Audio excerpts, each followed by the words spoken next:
Hello friends, कैसे हैं। उम्मीद करें कि आप सभी लोग अच्छे होंगे, मस्त होंगे, आपकी तैयारी भी अच्छी चल रही होगी।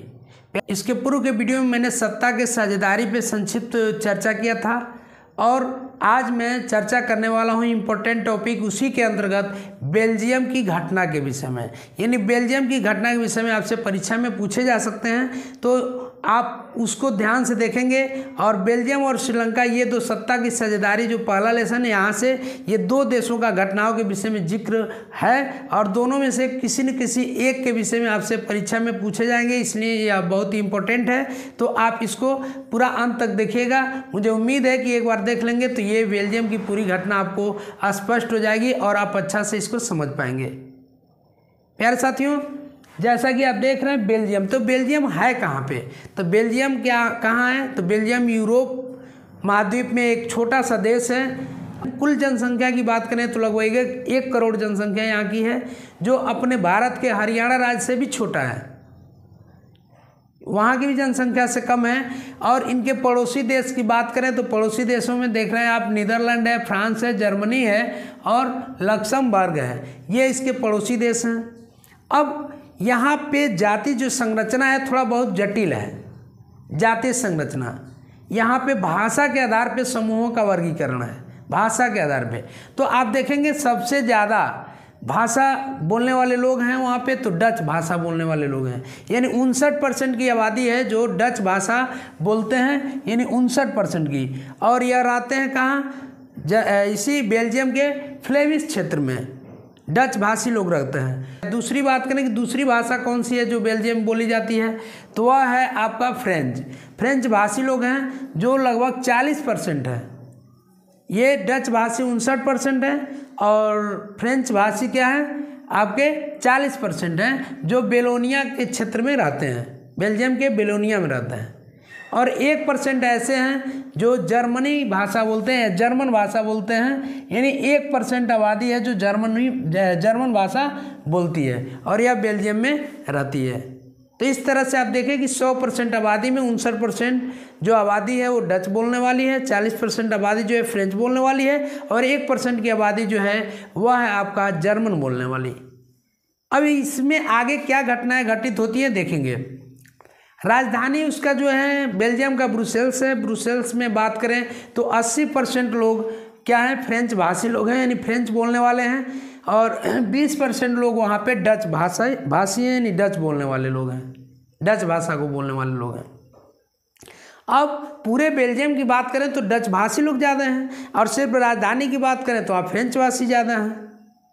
फ्रेंच भाषी जो है, फ्रेंच भाषा बोलने वाले, वह तुलनात्मक रूप से इन लोगों से ज़्यादा समृद्धशाली हैं, डच भाषी लोगों से ज़्यादा समृद्धशाली हैं, ज़्यादा आगे हैं। इनकी आर्थिक और राजनीतिक विकास भी हुआ है। और वहीं बात करें डच भाषी लोगों का तो आर्थिक और शैक्षणिक विकास जो हुआ है वह थोड़ा विलंब से हुआ है, लेट से हुआ है, जिसके कारण क्या होता है, इनमें संघर्ष, इनमें टकराव की स्थिति उत्पन्न होती रहती थी। 1950 और 60 के दशक में एक भयानक रूप ले लिया और ये दोनों भाषा यानी डच भाषी और फ्रेंच भाषी लोगों में टकराव की स्थिति उत्पन्न हुई, जिसका असर रहा कहाँ पे? ब्रुसेल्स में देखने को मिला। कहाँ पे? ब्रुसेल्स में। और यानी राजधानी, किसकी राजधानी? बेल्जियम की राजधानी में। वहाँ की समस्याएं इसलिए जटिल थी कि जो डच भाषी लोग थे उनकी संख्या ज़्यादा थी, लेकिन समृद्धि के रूप में जाए यानी समृद्ध लोग जो थे वह फ्रेंच भाषी थे। तो इसके कारण क्या होता था, ये लोग पिछड़े हुए थे, डच भाषी संख्या ज़्यादा रहते हुए भी शैक्षणिक और आर्थिक रूप से, तो टकराव की स्थिति बनी रहती थी। लेकिन क्या हुआ कि बेल्जियम का जो नेतृत्व करने वाले लोग थे, नेतृत्वकर्ता थे, उन्होंने क्षेत्रीय भिन्नता और सांस्कृतिक विविधता से छुटकारा दिलाने के लिए या इससे जो भी उत्पन्न समस्याएं हुई थी उसका समाधान ढूंढने के लिए बहुत ही अपने उत्कृष्टता का परिचय दिए और पक्वता का परिचय दिया। 1970 से 93 के बीच इसी समस्या के समाधान करने के लिए वहाँ के संविधान में 4 बार संशोधन किए गए। 1970 से लेकर 93 के बीच 4 बार संशोधन किए गए ताकि वहाँ के लोगों में राजनीतिक स्थिरता बनी रहे, वहाँ के लोगों के बीच जो टकराव की स्थिति है वह उत्पन्न न हो। अब ये जो 4 बार संशोधन किए गए, इसमें प्रमुख क्या क्या फैसले किए गए जिससे कि वहाँ की स्थिरता बनी रहे और वहाँ के लोगों के अंदर लोगों के आपसी मतभेद न हो और लोगों में टकराव की स्थिति उत्पन्न न हो। तो आप देखेंगे संविधान में जो प्रावधान किए गए थे बेल्जियम के, उसमें प्रमुख बातें आपके सामने मैं रख रहा हूँ। ये इम्पोर्टेंट है, इम्पोर्टेंट टॉपिक पे ही चर्चा हो रहा है। परीक्षा के व्यू से आप इतना अच्छा से समझ लेंगे, 5-7 मिनट का वीडियो होगा, तो मुझे उम्मीद है कि आप परीक्षा में बहुत अच्छा से लिख पाएंगे। यह है कि संविधान में जो प्रावधान किए गए थे, इसमें पहला ये रखा गया, इस बात का ध्यान रखा गया कि केंद्र सरकार में डच और फ्रेंच भाषी मंत्रियों का जो प्रतिनिधित्व हो वो लगभग बराबर हो, यानी फ्रेंच और डच भाषी दोनों लोगों को प्रतिनिधित्व करने का मौका दिया गया। दूसरी चीज़ ये है कि शक्तियों को केंद्र और राज्य सरकारों में बंटवारा कर दिया गया। वहाँ भी 3 प्रकार की वहाँ सरकारें काम करती हैं, केंद्र सरकार की, राज्य सरकार की, और तीसरी जो सरकार होती है वह है सामुदायिक सरकार।